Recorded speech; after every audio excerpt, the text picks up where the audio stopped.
नमस्कार, मैं हूं आपके साथ कंचन भारद्वाज। स्वागत करती हूं आपका वन इंडिया हिंदी में। वरिष्ठ बीजेपी नेता कविंद्र गुप्ता ने घाटी के मदरसों और महबूबा मुफ्ती पर निशाना साधा है। उन्होंने संदिग्ध संगठन जमाते इस्लामी पर प्रतिबंध लगाने का समर्थन करते हुए कहा कि अगर महबूबा मुफ्ती जमाते इस्लामी का समर्थन करती हैं तो उन्हें भी गिरफ्तार किया जाना चाहिए। आपको बता दें, महबूबा मुफ्ती ने जमाते इस्लामी संगठन पर प्रतिबंध लगाने का खुलकर विरोध किया है। साथ ही उन्होंने इस संगठन के गिरफ्तार नेताओं को तुरंत रिहा करने की मांग भी की है। तो चलिए सुनते हैं कविंद्र गुप्ता ने क्या कुछ कहा। कहीं ना कहीं आतंकी गतिविधियों को सपोर्ट करते हैं।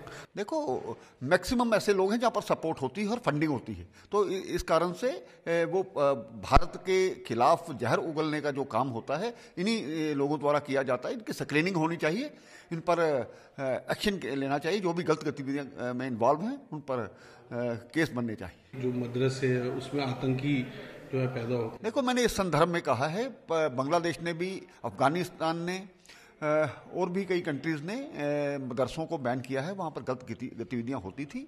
तो अगर कश्मीर में भी इस प्रकार के आतंकवाद बढ़ाने के लिए इस प्रकार के प्रयास किए जाते हैं तो उनको बैन किया जाना चाहिए। इसमें कोई वो गलत है। और हमारे प्रधानमंत्री मोदी जी ने पहले ही 4 साल पहले जब प्रधानमंत्री बने थे उन्होंने यही कहा था, मैं मुसलमान के हाथ में एक हाथ में कंप्यूटर चाहता हूं और एक हाथ में कुरान चाहता हूं। हम उस तरह के मुसलमान चाहते हैं, ना कि पाकिस्तान के प्रति वफादारी पर काम करने वाले। 14 फरवरी को जम्मू कश्मीर के पुलवामा में सीआरपीएफ के काफिले पर हुए आतंकी हमले के बाद केंद्र सरकार ने घाटी में अलगाववादी नेताओं पर कार्रवाई करते हुए उनकी सुरक्षा वापस ले ली थी।